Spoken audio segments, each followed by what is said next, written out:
Diagnóstico de laboratorio, recolección y conservación de la muestra fecal. La materia fecal reciente emitida espontáneamente es la más apropiada para el estudio. Estamos en entamoeba, en amebiasis. Cuando esa muestra es líquida, se supone la presencia de trofozoitos y requiere examinarse lo más rápido posible. Es indiferente el momento del día en que se recoge la muestra. Esta no debe estar contaminada con orina y recolectarse en un frasco o caja de cartón impermeable, limpio y no necesariamente estéril. Es una muestra inapropiada la tomada después de haber ingerido bario o utilizado para radiografías del tracto digestivo. Es frecuente que el paciente requiera estos dos exámenes concomitantemente, en cuyo caso realizar primero el de materias fecales, pues de otra manera sería necesario hacerlo al menos varios días después de la radiografía. Ha sido creencia que una muestra fecal para investigación de amebas deba obtenerse con laxante previo, lo cual no es cierto debido a que se aumenta el volumen de agua y el número de parásitos queda más diluido. La indicación principal del laxante es en pacientes con estreñimiento. El laxante debe ser siempre salino, de preferencia sulfato de sodio, que por tener pH 8 hace que los trofozoitos conserven sus características. Una dosis de 20 a 30 gramos en un vaso de agua es suficiente para producir 3 a 5 deposiciones blandas o líquidas en un adulto al cabo de 4 a 6 horas de ingerido. El bisacodilo también es efectivo. El laxante aceitoso no es apropiado porque es eliminado en pequeñas gotas refringentes que dificultan la identificación de quistes. En pacientes en los cuales está contraindicado el laxante se puede obtener la muestra por medio de un enema evacuante con solución salina. También se puede obtener directamente la muestra por medio de tacto rectal, cucharillas, escobillones y directamente de la mucosa por medio de la rectosigmoidoscopía o colonoscopía total. Este método tiene la gran ventaja de permitir la visualización del intestino grueso, lo que hace posible la obtención de muestra no solamente del contenido fecal, sino de las paredes intestinales y aún las úlceras amebianas. Las materias fecales sólidas sirven para búsqueda de quistes aún después de 24 horas, preferiblemente con refrigeración a 4 grados. Cuando no es posible hacer un examen pronto después de recogida de la muestra fecal, esta puede conservarse para estudio posterior por varios métodos, con formol en solución al 5% o 10%, el cual debe mezclarse en la proporción de una parte de material fecal en 10 de esa solución, con mertiolate, yodo y formol, MIF, que tiene la ventaja de teñir los parásitos, con alcohol polivinílico, PBA, un buen preservativo y fijador, con el cual se mezclan las materias fecales en el recipiente o directamente en la placa microscópica para ser coloreado posteriormente. Examen coprológico. El examen macroscópico permite la visualización de sangre y moco, que aunque no son absolutamente características de amebiasis, se hace sospechar de esta enfermedad. También tiene importancia esta observación para tomar la porción mucosa para el examen microscópico. La consistencia de la materia fecal debe observarse y anotarse si es sólida, blanda o líquida.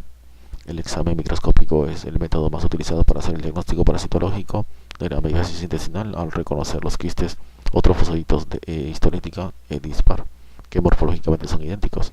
Los trofozoitos se encuentran con mayor frecuencia en las heces líquidas con moco y en material obtenido por endoscopía. Estas muestras se deben examinar con solución salina en las primeras horas siguientes a su recolección, pues posteriormente se inmovilizan y su identificación es difícil. Al visualizar un trofozoito se estudia su tamaño, diferenciación de ecto y endoplasma, el tipo de movimiento, las características del núcleo y la presencia de eritrocitos fagocitados. Este último hallazgo confirma que corresponde a histolítica. Los trofocitos deben diferenciarse de los macrófagos que abundan en la colitis, especialmente en la bacilar y en la ulcerativa idiopática. Estos últimos pueden tener pequeños pseudópodos, pero se diferencian de los trofocitos por la falta de movimiento y por la presencia de citoplasma granuloso. La sensibilidad del examen en fresco con solución salina es muy baja, a menos del 10%. Es factible reconocer el estado trofozoítico en las preparaciones con Lugol por la forma, por observar en algunos casos la diferencia entre ecto y endoplasma y por las características del núcleo que resalta con esta coloración. Sin embargo, se pierden algunos caracteres diferenciales principales como son el movimiento y la emisión de pseudópodos. Combinando el examen en fresco y coloración con Lugol, la sensibilidad llega a un 60%. En preparaciones coloreadas con hematoxilina férrica o con coloración tricrómica, se puede estudiar con mayor detalle las características de los trofoditos, especialmente la morfología nuclear. Esta última es la más importante para la clasificación de género y especie, tanto en trofositos como en quistes.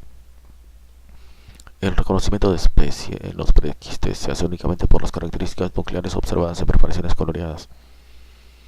Los quistes se encuentran más frecuentemente en materias fecales sólidas y blandas. En solución salina es posible reconocer su forma redondeada y su tamaño de 10 micras a 18 micras, característica que por sí solas no son suficientes para hacer el diagnóstico de especie, pues los quistes de otras maveas humanas adoptan formas similares y pueden tener las mismas dimensiones.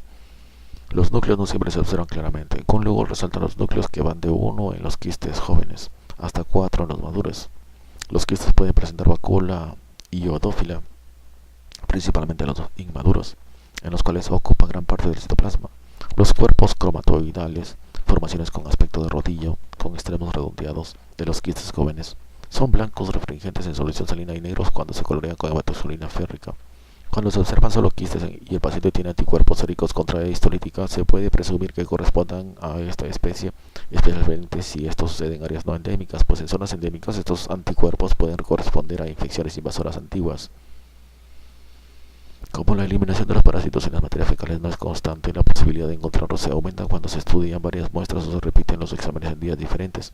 Se recomienda hacer 3 exámenes en un periodo de 10 días, lo cual mejora la detección del parásito en un 85 a 95%. También se obtienen resultados mejores empleando los métodos de concentración, que son efectivos para el hallazgo de quistes, pero no de trofozoitos. Biopsias. En cortes histológicos de úlceras en la amebiasis intestinal es posible identificar histológica con la coloración corriente de hematoxilina eosina, aunque esta no permite detallar las estructuras nucleares.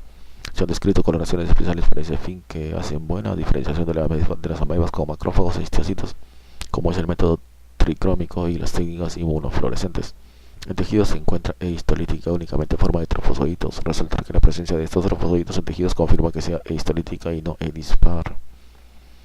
Pruebas inmunológicas en materia fecal. En la actualidad la tendencia es a perfeccionar las técnicas de identificación de antígenos específicos que permitan asegurar el diagnóstico diferencial de histolítica y dispar. Se ha utilizado la adesina inhibible.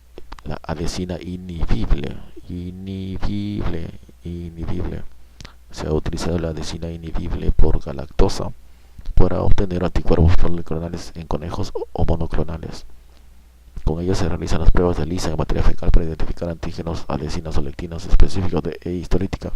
Cuando se usan pruebas de ELISA para detectar antígenos en materia fecal, se ha encontrado una sensibilidad del 71%, 79% y especificidad del 96 al 100% comparándolas con la prueba de PCR en tiempo real con la prueba de referencia. La prueba de la PCR detecta ADN o ARN de los parásitos y se utiliza para el diagnóstico. Tiene mayor sensibilidad que la prueba de ELISA. Se espera obtener procedimientos sencillos y bajo costo para que sean utilizados en las regiones endémicas para amebiasis. Estos nuevos métodos permiten cambios sustanciales en los estudios sobre amebiasis, pues las cifras de prevalencia serán fidedignas y la terapéutica se podrá hacer solo en los que se presenta histolítica y no dispar. Las 3 causas más importantes de diarrea de origen parasitario son giardiasis, amebiasis, criptosporidiosis, para las cuales el diagnóstico microscópico es poco sensible pero específico. Para las 3 existen pruebas de diagnóstico moleculares que detectan simultáneamente los 3 parásitos. Pruebas serológicas. Las dificultades en la preparación de un antígeno purificado y libre de bacterias hicieron que inicialmente las diversas reacciones utilizadas fueran poco específicas.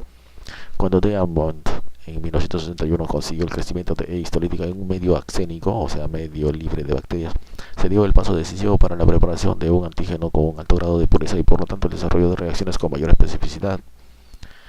A pesar de esto, las reacciones serológicas en la amebiasis intestinal son de difícil interpretación en zonas endémicas, puesto que existen 3 posibilidades: casos con amebas en las materias fecales y ausencia de anticuerpos que muy probablemente correspondan a dispar; casos sin amebas, alercoprológico y presencia de anticuerpos circulantes correspondientes a infecciones pasadas; y casos que a la vez presentan el parásito en las materias fecales y anticuerpos séricos. Esta última circunstancia puede corresponder a histolítica que está causando invasión tisular o puede también presentarse en una persona que tenga los anticuerpos por infecciones previas y en ese momento los amebas correspondan a histolítica que no ha invadido el colon o a dispar que nunca invade. Los anticuerpos circulares persisten durante un año o más aunque las amebas hayan desaparecido de las materias fecales, indicando invasión tisular presente o pasada. Las principales reacciones para el estudio de los anticuerpos en el suero y su interpretación se discutirán al tratar el absceso hepático amebiano, en la cual tiene mayor aplicación para el diagnóstico.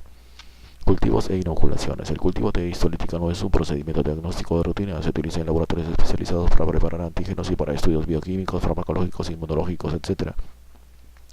Las inoculaciones en animales tampoco son procedimientos corrientes para el diagnóstico. Se usan principalmente para investigaciones de patogenia, virulencia y quimioterapia. Los animales más utilizados para este fin son cobayos, ratas, ratones y cricetos. Epidemiología y prevención y control. La amebiasis predomina en los países pobres por la alta contaminación fecal con prevalencias muy variadas de acuerdo a las regiones, generalmente entre 4 y 15% para el complejo E histolítica e dispar. La parasitosis se adquiere principalmente por contaminación fecal de manos, aguas y alimentos. En países desarrollados se ha incrementado por abundancia de viajeros procedentes de zonas endémicas. Las costumbres homosexuales favorecen la contaminación oroanal. Epidemiología, prevalencia. La amebiasis, como todas las infecciones de origen fecal, predomina en los países pobres. En los países desarrollados se encuentra ocasionalmente en viajeros que estuvieron en zonas endémicas o por contaminación de personas que han llevado los parásitos desde países subdesarrollados, empleadas domésticas, cocineros, etc. En algunas ocasiones se ha encontrado la infección en homosexuales en los cuales la transmisión se hizo por contaminación oral. En Bangladesh, en un grupo de 289 niños preescolares con diarrea, el 8% presentó entamoeba histolítica como causa contribuyente a este síndrome. Desde el punto de vista epidemiológico es importante diferenciar la infección amebiana de la enfermedad. La primera implica la presencia de parásito en el organismo sin causarle daño. La segunda sucede cuando hay invasión de parásitos a los tejidos y por consiguiente sin sintomatología, con los nuevos procedimientos que permiten diferenciar a histolítica de dispar. La prevalencia de la amebiasis debe referirse a los casos de parasitismo por la forma patógena e histolítica. Cuando los datos de prevalencia se basan en exámenes microscópicos o en cultivo de materias fecales, se refieren a cualquiera de las dos especies. En Pernambuco, Brasil, en 1437 muestras de materia fecal fueron positivas en 4.1% para quistes tetranucleados de amebas. Sin embargo, todas las muestras fueron negativas para E. histolítica por ELISA en materias fecales. De 59 muestras cultivadas en 31 crecieron trofoceitos, de las cuales el 74.19% fueron positivas para E. dispar por PCR y ninguna positiva para E. histolítica. En una zona muy pobre de Fortaleza, Brasil, los anticuerpos séricos para E. histolítica por el método de ELISA estuvieron positivos en 24.7%. En esta población, 14 pacientes, 9%, se encontraron con amebas al examen microscópico. De ellas, 4, 29% fueron positivos para E. histolítica por el método de ELISA en materias fecales. En una zona rural de Ecuador, en la provincia de Esmeraldas, se encontró una alta prevalencia de parasitismo intestinal, 98.9%. El 27% fueron positivos para el complejo de histolítica de dispar. De estos, el 18.9% tenía patrones de simodemos de histolítica. Todo esto demuestra la variabilidad de las prevalencias de estos protozoarios en diferentes comunidades. La encuesta nacional de morbilidad en Colombia en 1980 reveló 12.1% de positividad para el complejo de histolítica de dispar. Cuando se observan cifras muy altas, debe pensarse que hubo error de diagnóstico por mala identificación y por incluir entamoeba hatmani, la cual es igual en su forma quística, pero con la diferencia de que estos quistes son menores de 10 micras. En los países endémicos como Colombia, en los que se ha hecho diferenciación de especie por detección de antígenos en materia fecal, usando el método de ELISA, se ha encontrado que únicamente el 8.69% de los que se han diagnosticado por examen microscópico corresponden a histolítica. Cuando estas cifras se extrapolan a la población general, se encuentra que la prevalencia real de histolítica es solamente de 1 a 3%. Otro estudio en Colombia reveló que el 17.5% positivos para el complejo de histolítica y dispar, solo el 0.6% correspondía a histolítica. Lo expuesto demuestra que realmente ha existido un sobrediagnóstico de amebiasis y que en el futuro las prevalencias deben incluir datos obtenidos por métodos de laboratorio que permitan identificar a histolítica. Fuente de infección. En la amebiasis humana es el hombre, aunque pueden encontrarse algunos animales infectados como monos, perros, cerdos. La prevalencia de ellos es baja y la infección humana a partir de estos reservorios tiene poca importancia. Recalcar que la única forma infectante por vía oral es el quiste, por lo cual los mejores transmisores son las personas asintomáticas que por lo general no reciben tratamiento y los amebianos crónicos que eliminan en sus materias fecales la forma quística de la ameba. Los pacientes con disentería amebiana que eliminan únicamente trofocitos son importantes desde el punto de vista clínico, pero poco desde el punto de vista epidemiológico, pues los trofocitos al ser ingeridos son destruidos por el jugo gástrico y no pueden dar origen a nuevas infecciones. Los quistes tienen la capacidad de resistir algunas condiciones ambientales y pueden permanecer en la tierra o en el agua por varios meses sin perder su viabilidad. En el agua resisten las concentraciones de cloro que se utilizan corrientemente para controlar la contaminación bacteriana, pero son retenidas por los filtros comunes.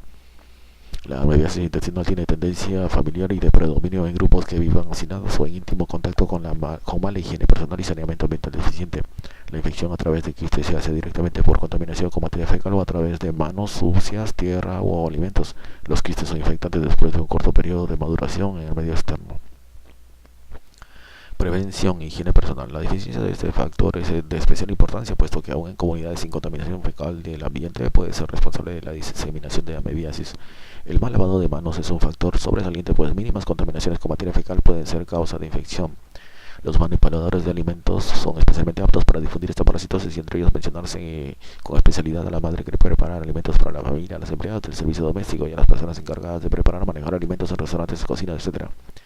Saneamiento ambiental. La contaminación con quistes de amebas es relativamente fácil en las zonas endémicas donde la eliminación de las excretas humanas no es adecuada o presenta deficiencias notorias.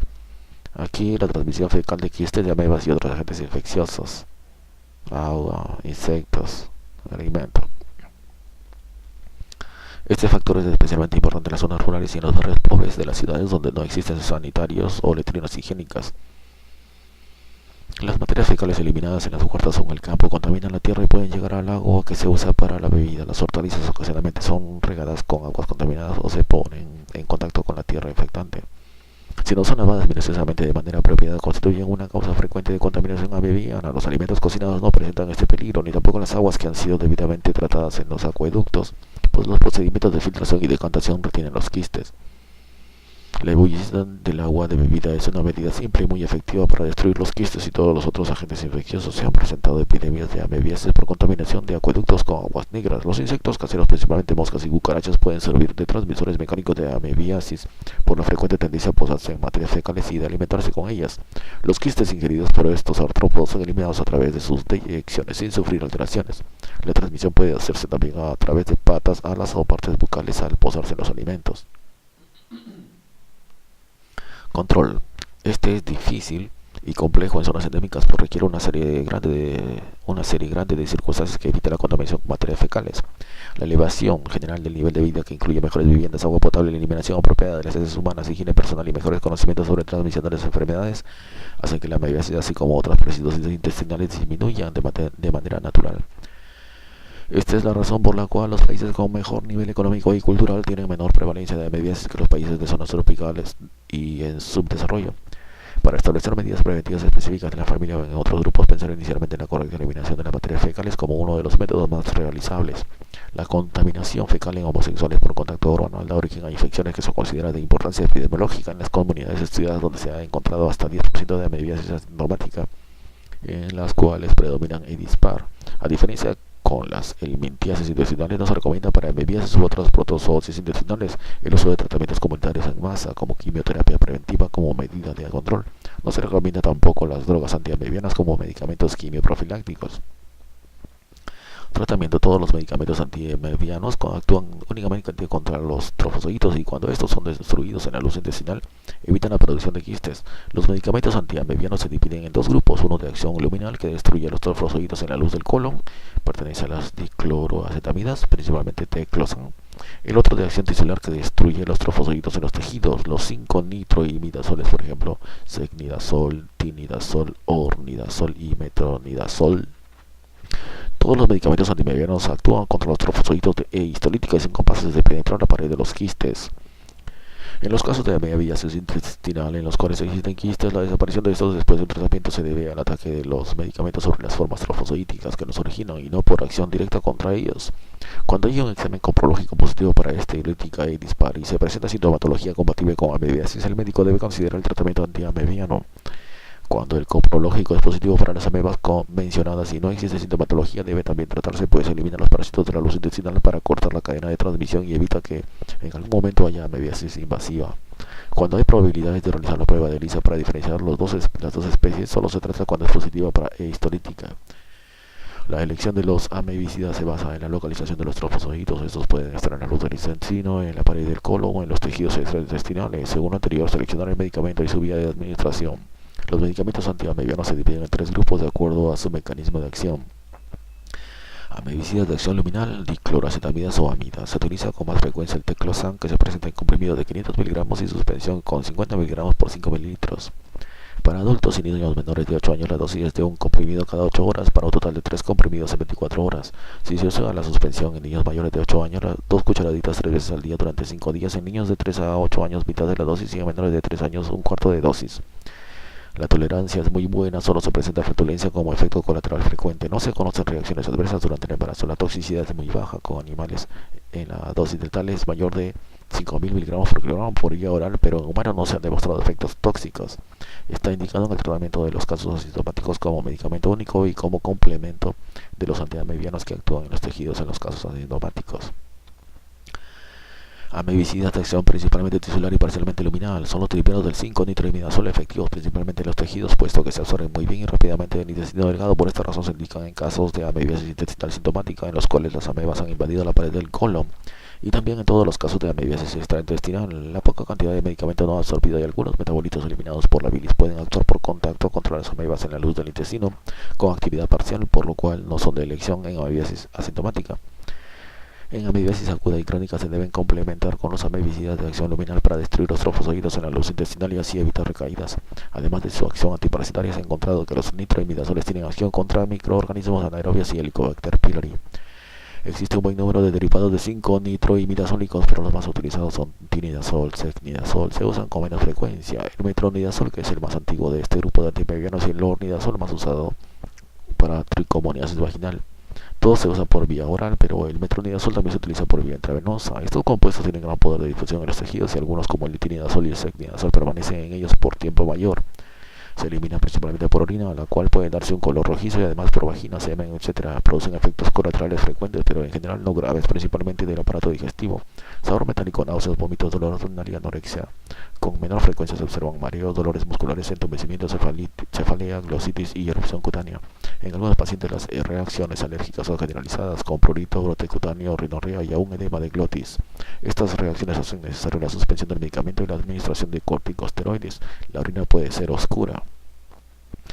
Estos medicamentos deben administrarse con las comidas y es necesario abstenerse de consumir alcohol durante el tratamiento y 3 días después debido a la actividad inhibidora de las enzimas que lo metabolizan, lo cual origina efectos potencializadores del alcohol como rubicundez, vómitos, somnolencia, hipotensión, etc. Efecto de disulfiram. Están también contraindicadas cuando se usan anticoagulantes orales. En experimentos con animales se ha podido comprobar acción carcinogénica cuando se usan en altas dosis por tiempo largo, pero a dosis terapéuticas en humanos no se conoce esta acción. Aunque no son teratogénicos, se recomienda no utilizarlos en el primer trimestre del embarazo por su fácil difusión a través de la placenta, pero después del primer trimestre se ha usado en muchas ocasiones sin causar problemas. Evitarse en pacientes con antecedentes de enfermedades neurológicas y discrasias sanguíneas. Se ha encontrado resistencia al metronidazol por parte de algunas bacterias anaerobias, tricomonas y giardia, por lo cual se supone que podrá presentarse por amebas. No se han realizado estudios de resistencia con otros 5-nitroimidazoles, pero su gran utilización podría en el futuro dar origen a la resistencia de los microorganismos para los cuales actúan. La dosificación de estos medicamentos en amebiasis intestinal es la siguiente.